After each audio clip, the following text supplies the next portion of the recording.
Guess what day it is? Oh, It's French Fry Day, it's French Fry Day, so grab your fries and say hooray! David French is here to play on French Fry Day. It's French Fry Day. Hi, David French. How are you? I'm good, Skye. Great to see you. You too. Thank you for being back. Happy New Year. I think this is the first time we're talking in January, isn't it? I believe that it is. Yeah. Happy New Year to you. Okay. So I want to talk about the latest boogeyman. It seems like back in 2020, folks on the right side of the spectrum were worried about BLM. There were protests going on all over the country. Black Lives Matter was a big cultural moment. And then around 2022, with the midterm elections, a lot of folks were talking about C.R.T, critical race theory. That became the big boogeyman. I'm not hearing much about C.R.T anymore. Apparently, it's been vanquished. But now, as we go into 2024, the big boogeyman is another acronym, D.E.I, diversity, equity, inclusion.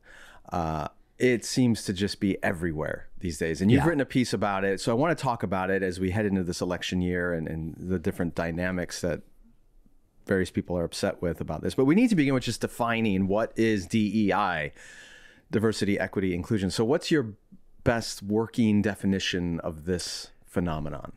Yeah. Let's sort of go, what's the non-distorted definition of the phenomenon? Because there's a distorted definition and a non-distorted. So the non-distorted a steel man kind of view of it. What is it in its best form?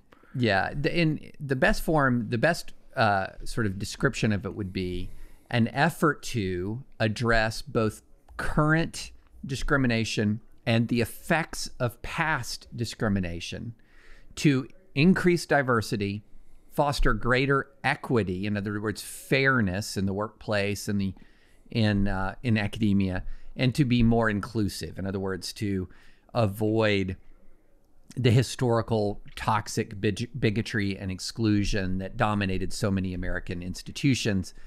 And so it's just a sort of another word for racial justice, I would say. It's another way of formulating a broader effort to both eradicate discrimination and to deal with the effects of discrimination. There are many different ways to describe it, but I think that would be sort of the fundamental core way that you would talk about what is DEI trying to do. Okay, so during the CRT hysteria of a couple of years ago, it felt like critical race theory was something more or less confined to academic circles.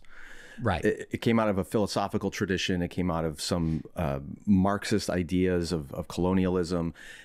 People were worried that it was being carried into public education and public schools and children's education, and that was a great vehicle for folks in 2022 who were trying to scare people into the voting booth.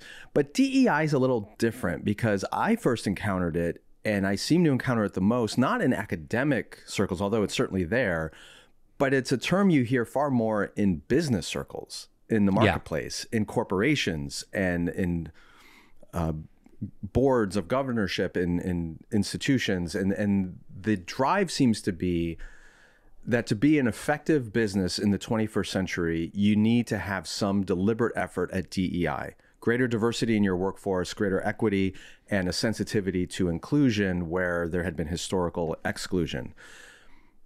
That's a different battlefront than public schools. It's a business thing. And most businesses, I'm assuming, are pursuing these because at the end of the day, they believe it's good for their bottom line. But the right wing seems to be arguing that's just the opposite, that it's hurting American corporations and business and productivity and effectiveness. And so when you hear criticism of DEI, where do you hear it coming from and what do you think is fueling it? Yeah, so I think there's two broad lines of criticism against DEI. And for lack of just to be roughly approximating, and there's bleed over in these two sides, but there's a hard right criticism of DEI, sort of the same crew that has put out the anti-C.R.T laws, et cetera. They're now onto DEI. There's always seems to be an acronym to take aim at: BLM, C.R.T, DEI. In reality, it's all for that side, it's all the same fight. BLM, fighting BLM is fighting CRT, is fighting DEI, because what they're really objecting to is the use of any kind of real power or authority by major institutions to address racial disparities. That's what they don't like. And so anything that is going to be along those lines, they're going to oppose. And so that's sort of the hard right. What you're really seeing is, wait a minute, there is no obligation here to fix historical racial imbalances. And what I often hear is because those imbalances have already been fixed. There's no we've ended discrimination already.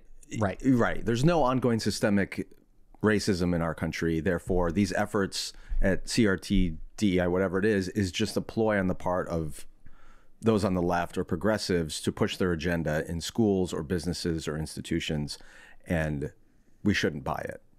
Right, exactly. Like if you want to get into a good school now, just take the test, get a good score, get good grades. You know, the future is yours if you want it. And so there isn't any real need to engage in intentional policy making to deal with the consequences of these historic injustices. And so there's a blanket opposition to it. And so that would be what I would say sort of the far right view, which is basically anything 1 millimeter to my left on a matter of race, they're going to call woke, they're going to call C.R.T, they're going to call D.E.I. That's one critique. This is when personified when you have like Charlie Kirk, what was it, a day or so ago, based on, you know, when we're recording this, said, you know, when he walks on a plane and he sees a black pilot, he's worried that they might have been a diversity hire, right? I did not hear that. Oh yeah, it's something. But anyway, that's disgusting.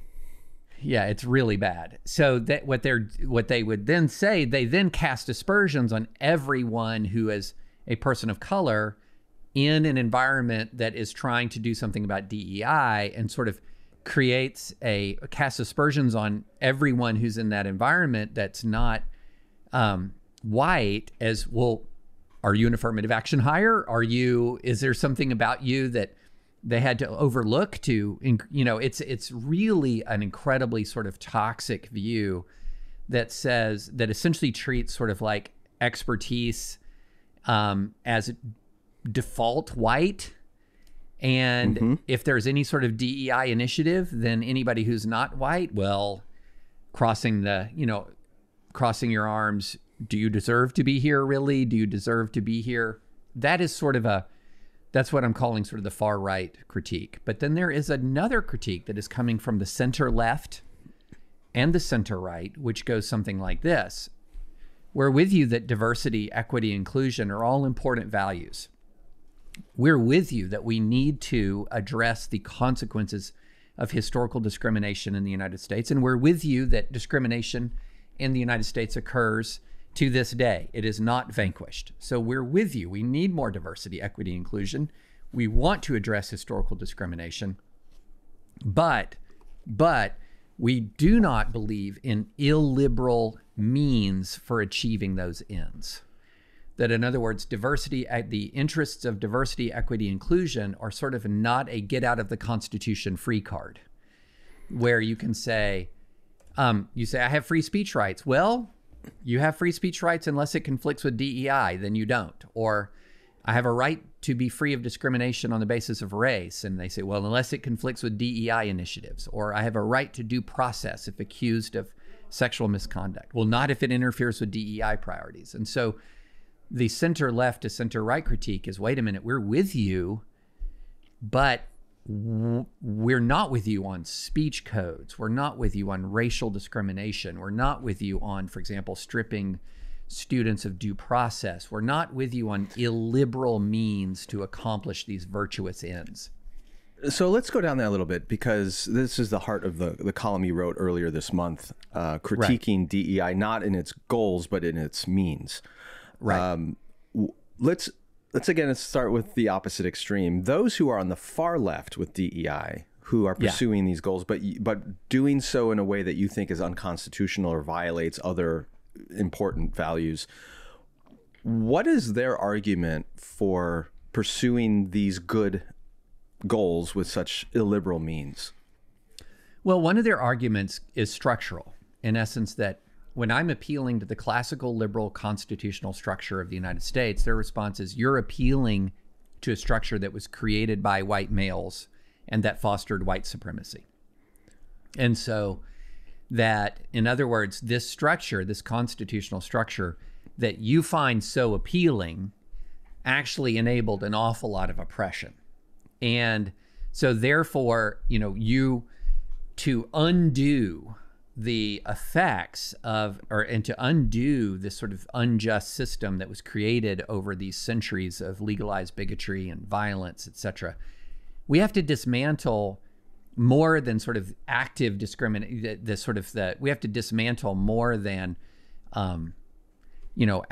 private businesses engaging in discrimination, etc., and schools engaging in discrimination. We need to really dismantle the system and rebuild it. Okay, that feels a little bit like saying thousands and thousands of people die every year from drowning, therefore we need to ban all water, which will lead to many more people dying from dehydration. But it's the cure is worse than the problem in that case. Well, and also, if you look historically at when marginalized communities have made great gains in the U.S., they have made great gains, for example, if you look at King, if you look at others, by appealing to America's classical liberal promises. So, the most vivid example for me is Frederick Douglass. He had a strong disagreement with Garrison and other abolitionists because they believed you had to get rid of the Constitution.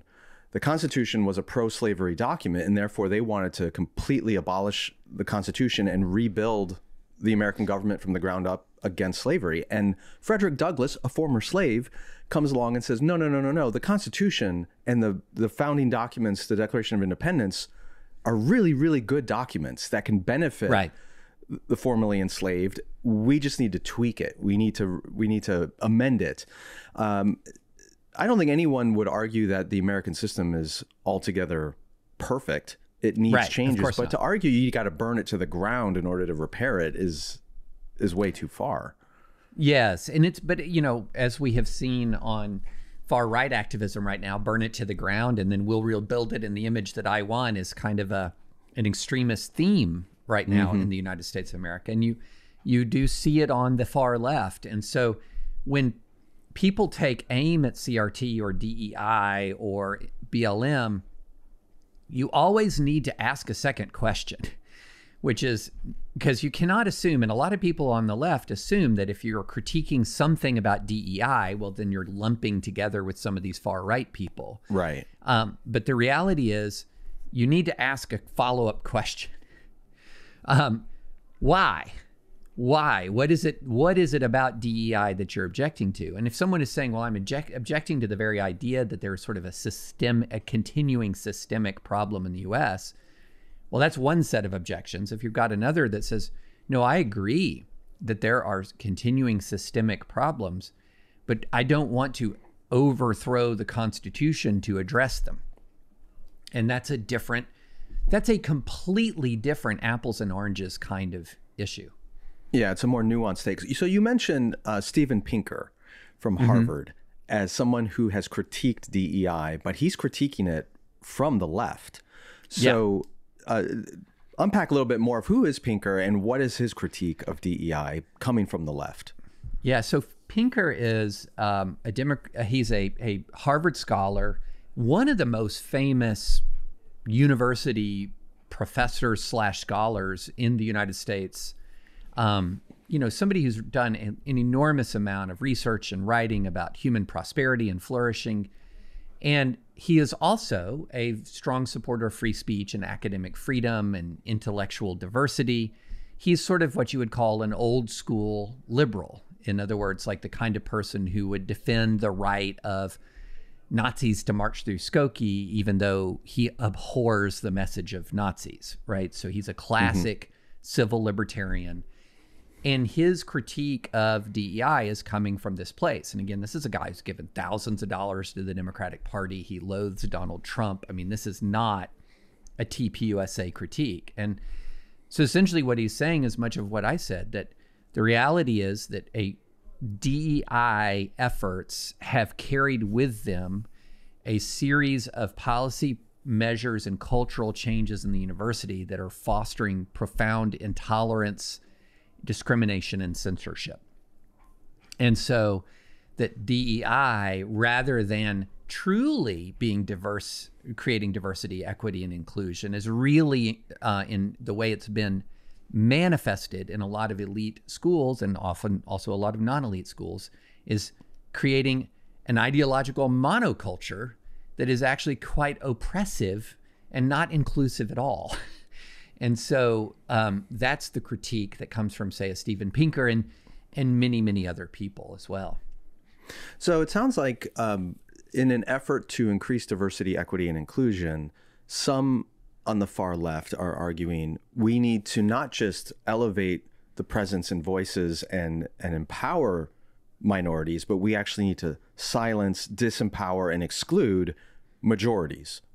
Right. Yes. Right. Correct. And so, and this is actually not a new argument. So if you go back to an essay written by Marcuse from years ago, and by the way, I have heard his name Marcuse, I've heard it different ways. It's sort of like the Augustine. Which one is it? Anyway, yeah. There's this essay by Marcuse that is, really, it's not new, decades old. And it's called Repressive Tolerance. Goes back to 1965, I believe was the first sort of edition of it. And what Marcuse argues is, hey, look, this whole argument about free speech and everything, marketplace of ideas, it's all great in theory, but in reality, an awful lot of people in this country, or an awful lot of people, have a lot bigger platforms. So the way he put it is the right in the this is 1965, has a huge platform. Conservatives have a lot of ability to project their voice, and the left does not. And so what we need to do if we're going to actually sort of have a real marketplace of ideas is suppress the right and elevate the left to kind of even the playing field. And so that became kind of a theme in higher education for quite some time. This is the speech code era, which began in the late 80s and early 90s, that there was, that it became a theme that what we need to do is empower historically marginalized people to suppress speech that they find hateful or hurtful. And so this is the origin of the speech code, and it was to try to address discrimination by granting more power to marginalized communities to quite literally censor the speech or suppress the speech of majority communities if that speech was deemed subjectively hateful or offensive. It seems like it's predicated on a zero-sum understanding of whatever Yes. the top, in this case, it's speech, that there is a finite amount of speech platform available on a campus or in wherever, and if we're going to give more of that to historically silenced minorities, we need to take it away from majorities, and therefore you have to exclude and silence voices that had previously had a platform. This really gets at the equity piece of the DEI idea. Exactly. I was reading a McKinsey article about DEI, which is obviously geared more towards businesses and institutions that are not always in academia. And for those who are unfamiliar, equity and equality are different. A lot of times we'll speak about equality of opportunity, but equity is more about equal outcome. So the example that the McKinsey article gave was, imagine we say all interns are created equal because we pay them all nothing. That's equality because we're paying all the interns nothing. But when you go deeper, you go, well, the only interns you're going to get then are people who can afford to be paid nothing, which means you're going to marginalize those who need some income in order to take an internship. So equity of outcome would mean you might pay some nothing, but you might give some a stipend in order to get equal opportunity or equal access to that internship. So you're focused on outcome, not opportunity. Is that where this comes from? Like, white men have had access to platform and speech throughout history, therefore it's okay to exclude them now? So we have equality of outcome? Yeah. So now a person who's if we're steel manning DEI, somebody'd say, no, that's not it. That's not actually it. Okay. We know that equality of outcome, in other words, if you, with the exception of sort of maybe some Ibermex Kindi folks on the left who would say, look at all disparities that exist as proof positive of racism. What somebody who's had maybe a more sophisticated defense of DEI would say, what disparities do is they raise questions, like disparate outcomes raise questions as to why. And so disparate outcomes are incredibly important for us to analyze. And then when the disparate outcome exists, what we're trying to achieve is, another word for equity is fairness. This is what's the fairest way to create this structure or this system to minimize disparate outcomes. And so that would be sort of the more steelman version of it, as opposed to sort of saying that, well, any disparity is proof positive of discrimination. And what we have to do is create a situation where every group is represented exactly as they are in American society. And that's a kind of a caricatured version of it. There are some people who might say something like that, but that's kind of a caricatured. But the E really is sort of a stand-in for a broader concept of fairness, a broader concept than equality.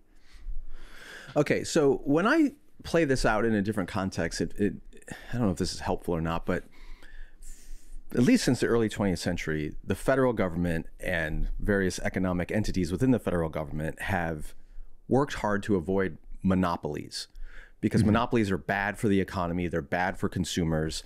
And so there's trust busting, and there's just recently in the airline industry, who was it? JetBlue was trying to merge with Spirit Airlines, and the Biden administration came in and broke up the merger and said it's going to be bad for consumers. It's going to lead to higher prices.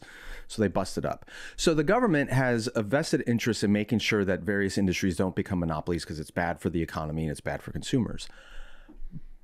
On the flip side, the government doesn't necessarily, or at least it shouldn't, pick winners and losers within a marketplace. So if Coca-Cola outsells Pepsi, it's because more people like Coca-Cola.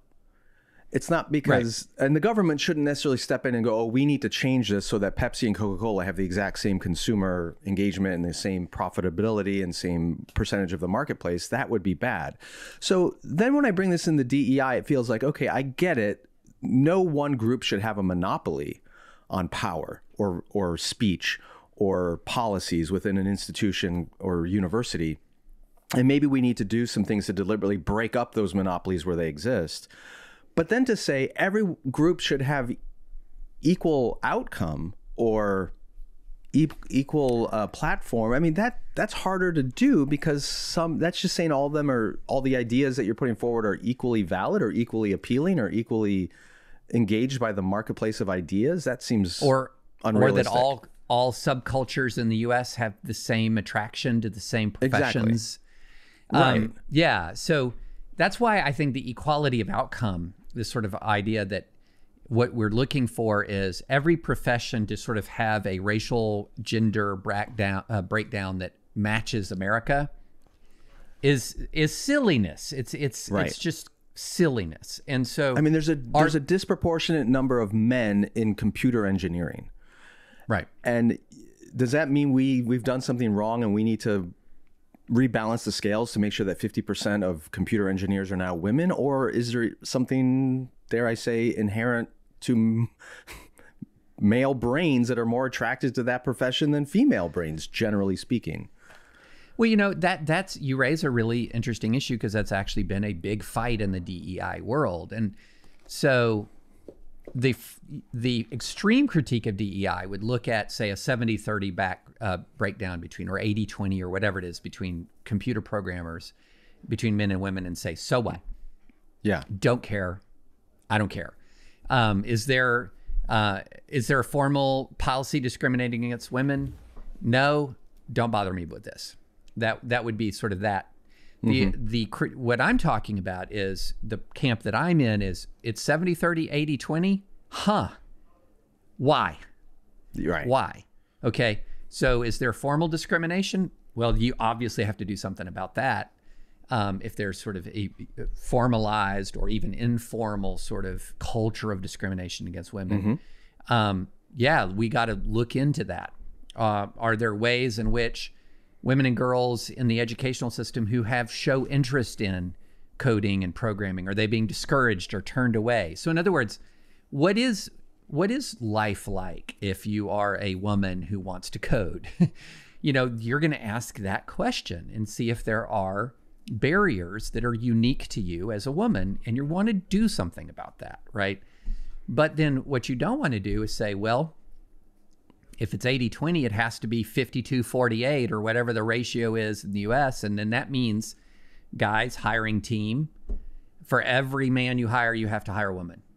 Like that's, even though the pool is far smaller of available candidates. Even though the pool is far smaller and the qualifications might be different, etc. So that's that super blunt and what I would even call illiberal way of dealing with it, because what ends up happening is you look at the ratio and you say, there's, to take Harvard, for example, there's too many Asians here. Well, what are we going to do about the too many Asians? Well, one of the things that Harvard chose to do, there's overwhelming evidence that it chose to downrank the personality rating or the personal rating of Asian students systemically to hamper their chances of getting into school. And so that balanced numbers, but was deeply unfair and wrong as applied to these Asian applicants. So rather than saying, we're going to exclude you from enrollment at Harvard because you're Asian, they say, we're going to exclude you from enrollment in Harvard because your personality isn't warm enough. Right. When the truth is you're being excluded because you're Asian. Right. And yeah, I mean, another grotesque example. Yeah. So speaking of grotesque, Jordan Peterson, he comes up in this conversation a lot because he will often critique DEI or other similar systems by saying, we're always trying to get more diversity, inclusion, and equity in positive areas of life, like careers, political power, speech, compensation, income, all those kinds of things. But we don't look for DEI in more negative expressions. So he always brings up the example that the overwhelming number of people in prison for violent crime are men, or actually all crime are men. Right. But no one says, we need to change the criminal justice system to get more women in prison and make it more equal. Right. I mean, that's insane. That's ridiculous. Yeah. But there's a case where, for perhaps biological reasons, men are more aggressive and tend to be more violent, and therefore more of them end up in prison than women. But we don't look for equality on those outcomes. Right. But we do want equality and have equal number of women coding computers and software. But we don't ask. We seem to have two different standards for these outcomes, is my point. Do you think he has a point there?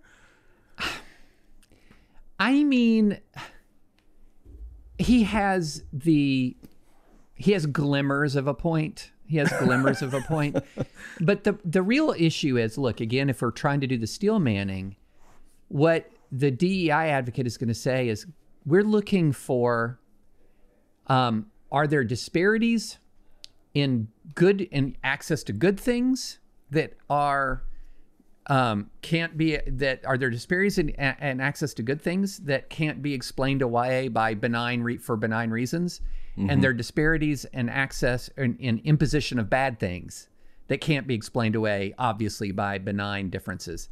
And the male-female ratio in prison is one that, again, outside of this tiny, small number of people who are questioning the existence even of sex differences at all, people, the vast majority of people know there are big sex differences between men and women. There's just lots of different chemical cocktails coursing through our veins, and men have been more violent. And so you look at that and you say, there's an easy explanation for why there are more men in prison than women. There is not the same easy explanation as to why we have such disparities in race in prison.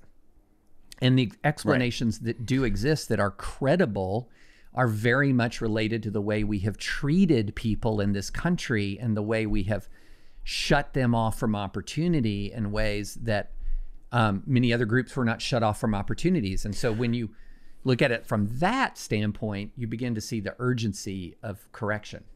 So obviously I agree with you there, but if you were to take a time machine and go back, the general consensus in much of American society was that the racial differences, for example, in prison, were for biological reasons. There was a bias that people of color were inferior, both in moral character and intelligence. Therefore, it makes sense that more of them would be. I mean, you and I are both old enough to remember when there was not a black quarterback in the NFL. I remember. Doug Williams winning the Super Bowl is a big freaking deal. Yeah. Because the bias was to be a quarterback took an enormous amount of intelligence because you're running the offense of the team. And there was a bias that an African-American couldn't possibly be in that role. And so they were excluded from being even trained to be a quarterback as a kid or a high school student. And then, so my point is sometimes what we take for granted today as historical or social biases that lead to different outcomes, past generations assume to be biological. Right. And some people are now taking that same tact when it comes to gender. That goes, well, the difference in gender outcomes here is not biological. It's not inherent. It's social as well. Therefore, we need to re-examine those things too. Because we were wrong about race. Maybe we're wrong about gender. Right. I mean, of course, that is an argument. That is an argument. It is an argument. Exist. Yeah, it is an argument that exists. The problem is, based on everything that we know and understand, there is the difference between a white man and a black man, an Asian man, Hispanic male, is not material.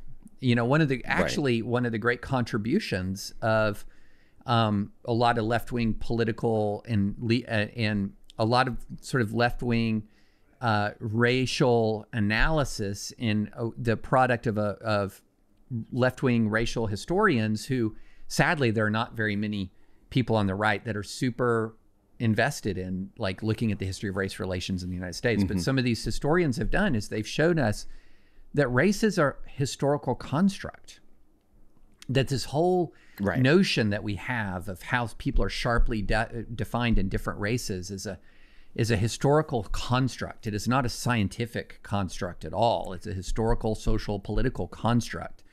Whereas you're really hard pressed to look at the physical and chemical differences between males and females and say, potato, tomato. I mean, come on. Although there are some who are trying. Before we leave this topic, because you've talked about the critique of DEI from more moderate right and left. What is a good expression or good pursuit of DEI? What does that look like, that in a form that does not violate constitutional foundations? Either give examples or just what you would put as parameters on the pursuit of these things. So here's would be good. What I would say is good DEI.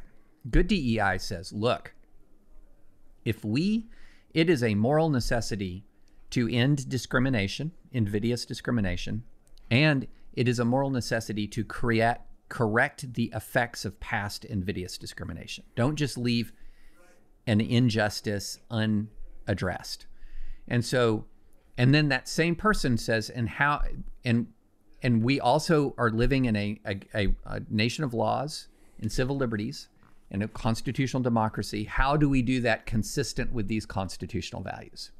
Because that's very, very important, because one of the reasons why the injustices were created in the first place is when people discarded constitutional values.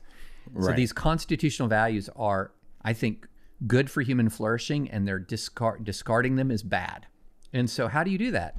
So one DEI argument is that the one that I said earlier, which is the more illiberal argument that says, well, the Constitution's got to yield here in some limited ways. My argument is, no, we can accomplish a lot and do it and critically do it in ways that are most productive if we comply with the Constitution. And so here's a good example. How can you create more diversity in higher education by emphasizing class, social class, economic over race? And the answer is yes, you can. You can actually create race-neutral policies that have a positively race disproportionate effect.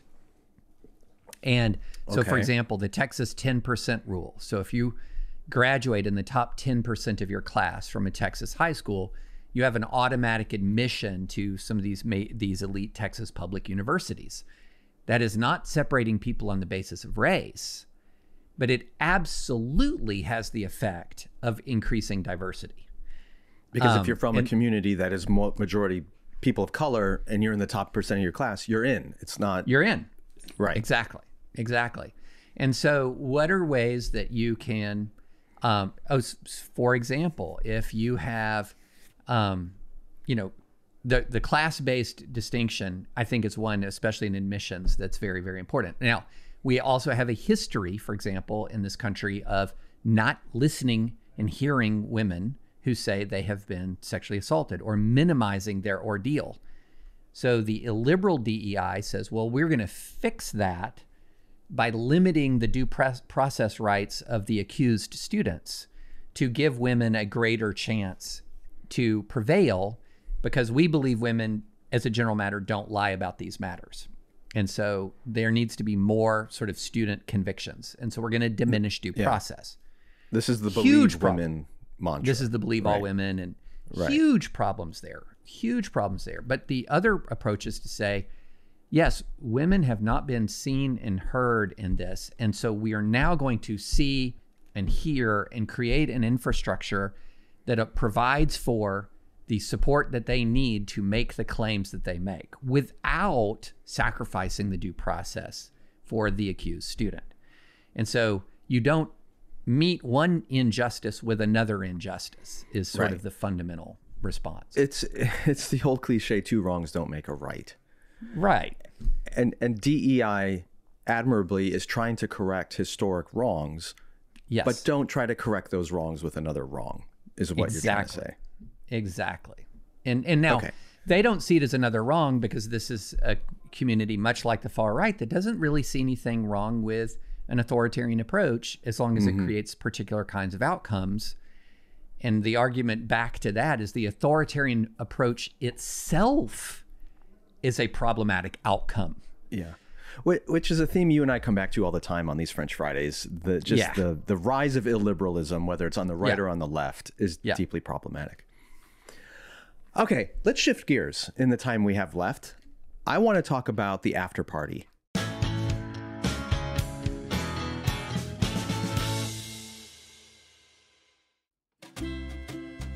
This episode is sponsored by Fabric by Gerber Life. Remember all those life insurance ads on the radio when you were a kid?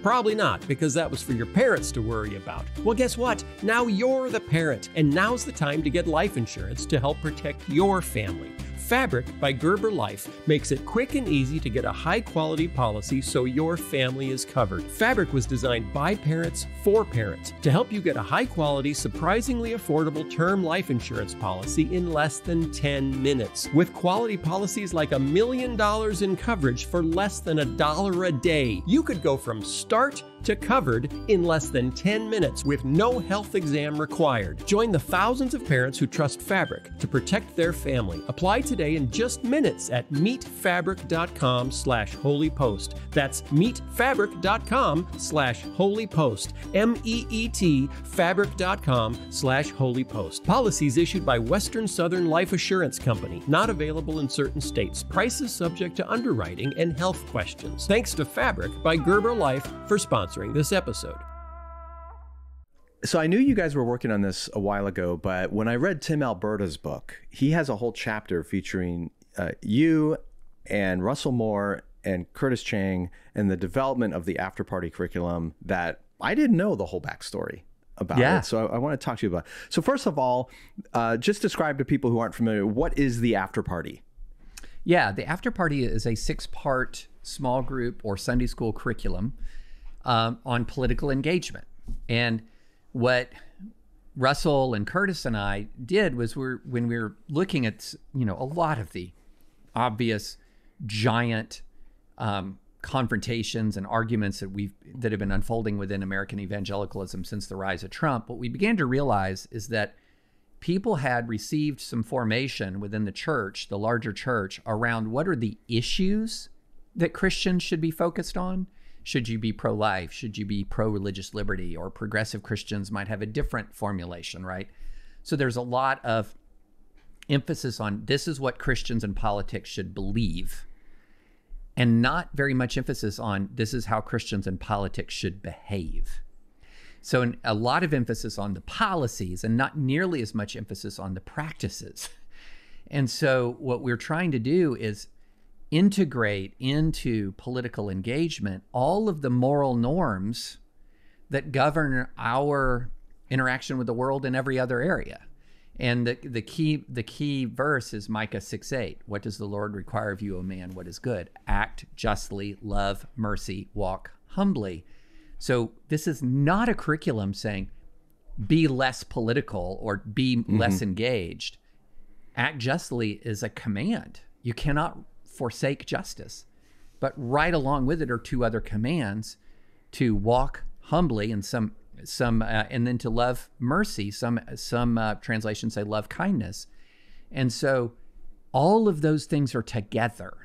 And one of the problems we have in our political engagement right now is some of the most toxic, cruel, vicious, dishonest people in politics are Christians who are doing it for the greater good.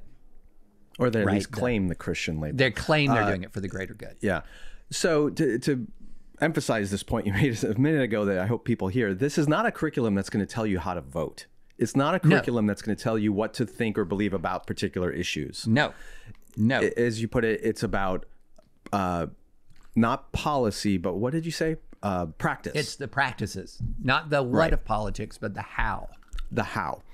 Okay. So let me ask you this. I know who you're probably really hoping will engage this curriculum and which kind of churches and which people. Does the fact that David French and Russell Moore and Curtis Chang's names are associated with this help or hurt that likelihood? Yes, to both.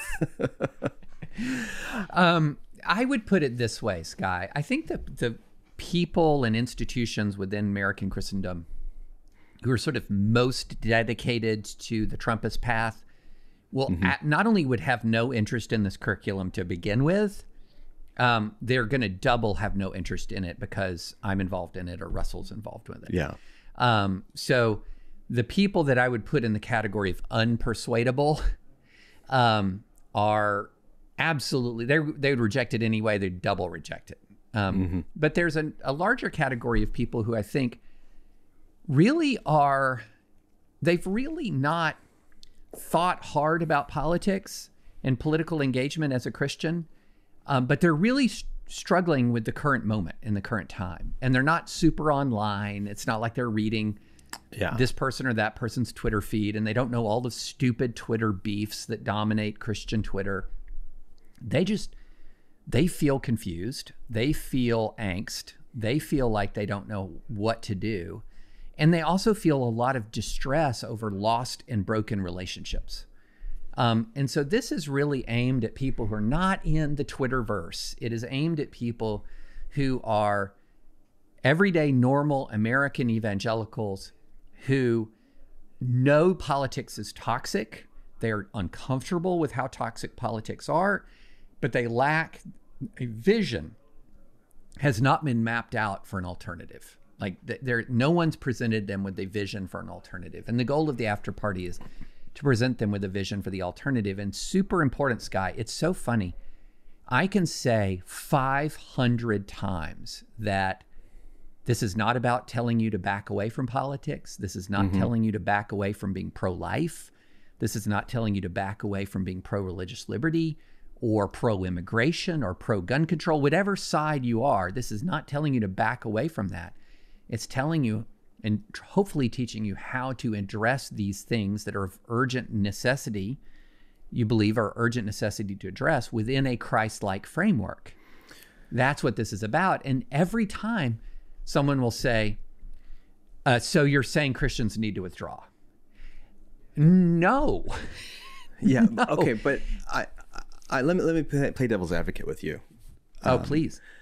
So another critique people might say is, okay, David, but if I do things the way you say I should do them, then what you're really asking me and my side to do is lose.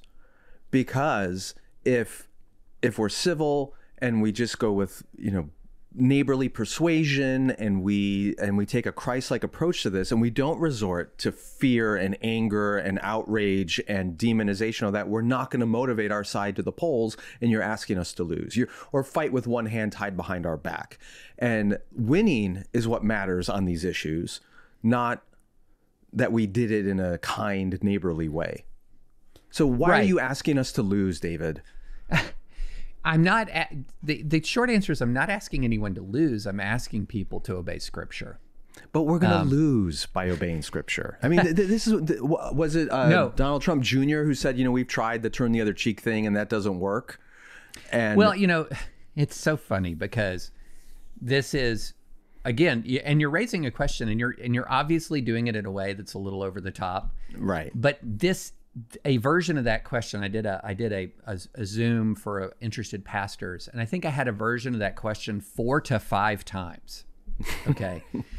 And it was not, if we obey Jesus, we'll lose, but it was, because nobody's going to say it like that, right? Except me. Yeah. Well, except you. Yeah. But it was, if we do this, terrible things will happen. Right. Right. More babies will be aborted, or there will be, less religious freedom in this country, et cetera, et cetera. And the reality is, these commands were handed down at a time when the injustice of the state on the Jewish people and on the Christian church, first the Jewish people in the time of Jesus and the Christian church in the time of the apostles, were so much worse and more dramatic and extreme than they are now, that it's almost tough to describe how different they were. And the message, though, was not kindness and humility unless they don't work, or fruit of the Spirit unless it doesn't work. There's a whole different ball game being played here. I think that's what's lost in all of this. Like, I'm worried that a lot of Christians, and frankly, even a lot of church leaders, aren't aware of what game they're actually playing. Bingo. Yes. And so I was talking to John Mark Comer recently, and he reminded me that, in 70 AD, a few decades after Jesus' death and resurrection, Israel was destroyed by the Romans. The temple was destroyed by the Romans. The diaspora of the Jews, right? I mean, it was done. It was over. The nation was kaput. So even during the time of Jesus and his apostles, they lived under Roman oppression, but there was this hope that the nation would be restored, that we were going to, be dominant again one day. And a few decades after Jesus, after the Christian movement's really taken off, Israel is obliterated. National Israel is obliterated. And so you could argue that if you thought the goal of Jesus was to restore the nation state of Israel, and he was merely advocating you do it in a gentle, kind, love your enemy sort of way, it failed. It didn't work, because they had their eye on the wrong goal.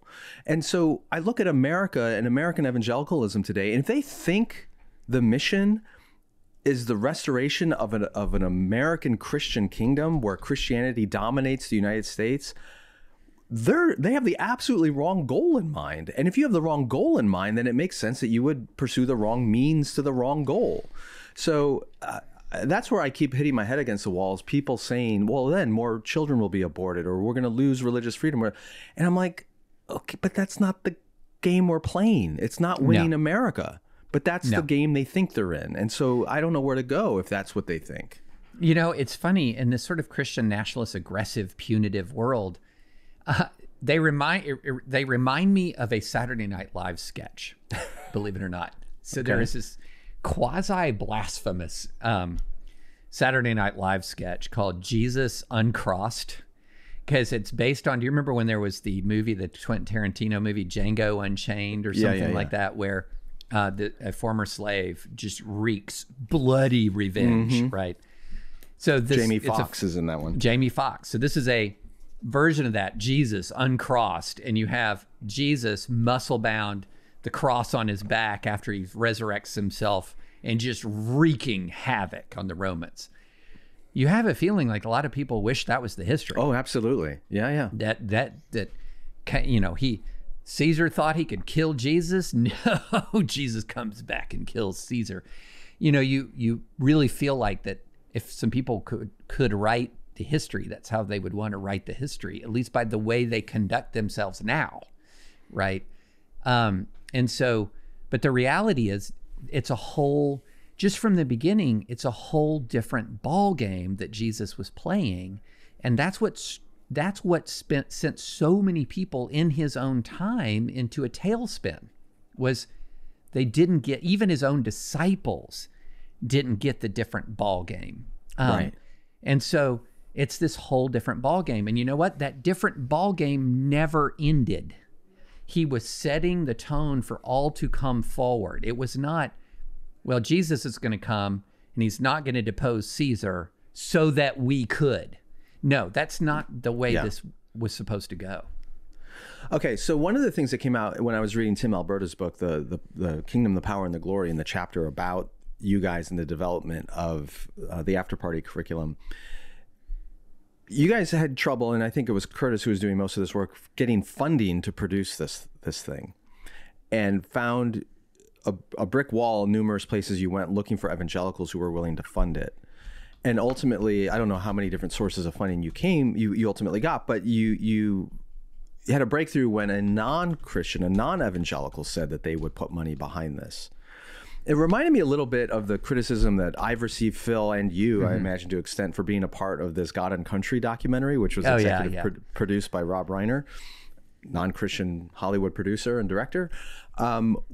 What do you say to critics who argue, well, this after party thing is being funded by non-Christian sources, therefore it can't be trusted? Yeah, so it's let's plunge into why were people not wanting to fund us? Yes. And the answer is fear. The answer is fear. So the reality is, a lot of people on the right, there is a incredibly vibrant cancel culture in the Christian world. Mm-hmm. And people were afraid not just of cancellation, but also people know that when you take on MAGA, that a lot of threats and intimidation follow. And hold on a second. I agree with you, but like, I'm imagining you guys going to a potential funder, evangelical, and you're saying, hey, we're creating this curriculum. It's not going to tell people how to vote. It's not going to tell people not to be politically engaged. It's not going to get into the divisiveness of the policies and issues. It's just calling people to the way of Jesus in their political engagement. And someone's going, oh, I'm afraid to do that. I'm afraid to fund that. That seems kind of... Yes. That's crazy. That's how dysfunctional and toxic things are now. Okay. And then also, to circle back to an earlier part of the conversation, also Russell and I are part of it, and Curtis too, but Russell and I are sort of flashpoints. And so even if they agreed with all of the content, funding something that we do, even if it's just something that, even if they agree with all the content, funding something that we do will create a backlash. Like online already, there's a big backlash with nobody critiquing the content of the course at all. Right. Like, nobody has looked at the content of the course and said, here's why it's all bad. They've said it's bad because David French and Russell Moore are involved, and they've gotten secular funders. Therefore, it's bad, without even looking at the content at all. If you just started tweeting every day how much you love, I don't know, strawberry ice cream, you could probably change the market for strawberry ice cream, because every conservative Christian in America would ban strawberry ice cream. It's online and in Twitter anyway. So yeah, that our very involvement. And then, at the same time, there are also a lot of Christian funders who are very happy with the way things are going. They're very happy to fund like a TPUSA or whatever. So, so those are people that you wouldn't even approach, right? But absolutely, there's a palpable sense of fear out there.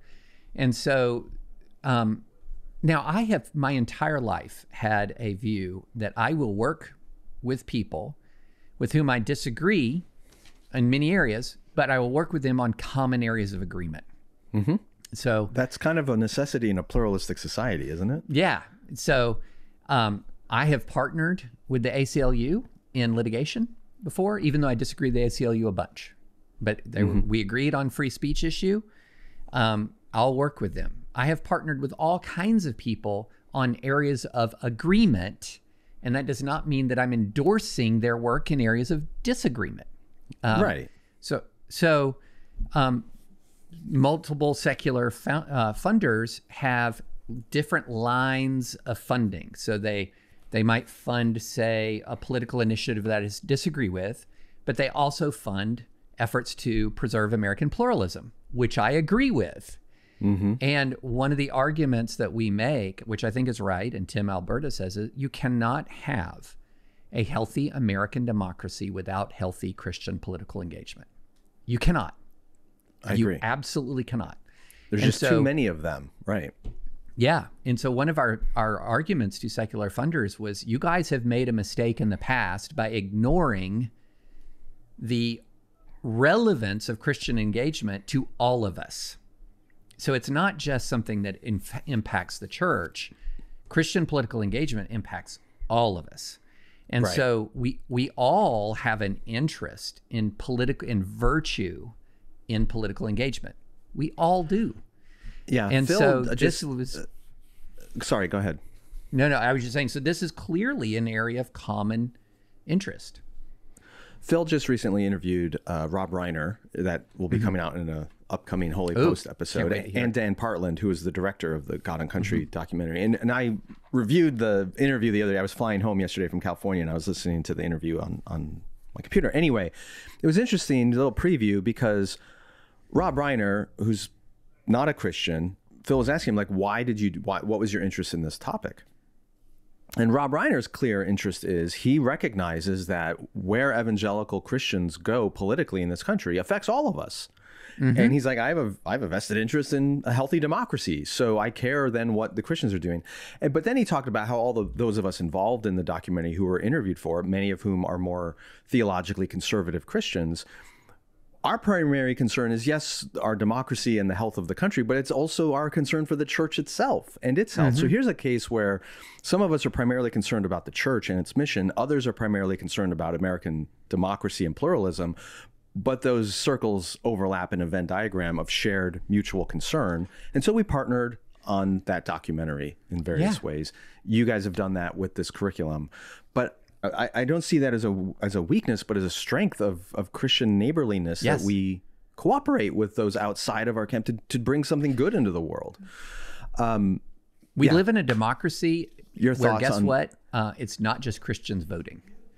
And so sort of this idea that says, well, if you want to deal with Christian nationalism, well, you need to only talk to the church. And if you go outside of the church, then it's unclear to me what we're breaching, but the bottom line is we have a message for the church. That's the Sunday school curriculum, right? The small group curriculum that is specifically tailored for a scriptural argument for the church. And we also have a message for the majority of Americans who have a direct interest in how American politics shapes up. And it's part of our neighborliness and our role as citizens to warn the voting public about a movement that is toxic to the American Constitution. And so this sort of idea that I need to be silent about or not work with somebody who's a fellow American over a shared threat to our constitutional structure because I'm somehow working with or talking to or appear in a movie with an atheist is weird to me. I don't even get it, Skye. I'm supposed to not talk about a threat to our constitutional order because it comes from Christians, or I'm supposed to not talk to secular Americans in a secular outlet because it comes from Christians. I honestly don't even understand the critique, really outside of the context as I'm just saying words on Twitter. Yeah. I mean, there's so much in the Gospels that relates to this, like when the centurion comes to Jesus and asks him to say the word and heal my servant who's ill. And Jesus says, I have not found greater faith anywhere in Israel. And he's pointing to a Roman soldier as the exemplar of that. And again in Jesus' ministry, he upsets people by defying identities, right? It's the parable of the Good Samaritan. The Samaritan's a heretic and an outsider, and yet he makes him the hero of the story. Over and over and over again, Jesus basically blows away the labels and the identities and celebrates where he finds faith and virtue and goodness, and condemns where he finds hatred and anger and division, regardless of who's doing it. And yet we see that same impulse alive today, that labels matter more than virtue. And that never works out well. So before we go, where can people get the after party? I know I'm looking at redeemingbabel.org/the after party, but I don't know if you have a better URL to send people to. That's not a great URL, is it? No, I don't know why I don't have an easier one. That's a great question. No, so yeah, that is redeemingbabel.org/the after party. And it's even harder than that. It's the -after party. But you know what is so much easier? Just Google the after party, David French, Russell Moore. Yes. And we'll put a link. We'll put a link in the show notes so people can go there. And so the course is available. I hope that there are church leaders or Sunday school teachers or others who are hearing this and go, I want to do this in my church this year. And if you want, I don't know if you can possibly hide the names David French and Russell Moore from anyone's eyes so that you can sneak it in. But the content is strong and necessary. Well, this year, and guess what, sure. Skye? Russell and I are a lot less controversial off Twitter than on. Like in the world, in the general world, and you go, there is so much less angst and anger. It's really hyper concentrated on Twitter, and the few people in any given congregation or church who are in that online world. But that's one thing that people have to relearn this lesson all the time. Twitter isn't real life. Twitter's not real life. That's not how you're defined as a human being. It is not. Well, David, thank you for being with us again this month. And as the year goes on, I'm sure we'll have more political discussions about the race for the White House, the Supreme Court, all kinds of interesting things coming up. So grateful for your wisdom and input on that. And everybody go check out the after party. Use it in your church, your small group, your family, wherever it's going to be useful to keep you sane this year. David, thanks so for much, being Skye. here. Always enjoy being with you. French Friday is a production of Holy Post Media, featuring David French and me, Skye Jethani. Music and theme song by Phil Vischer. This show is made possible by Holy Post patrons. To find out how you can become a Holy Post patron and to find more common good Christian content, go to holypost.com.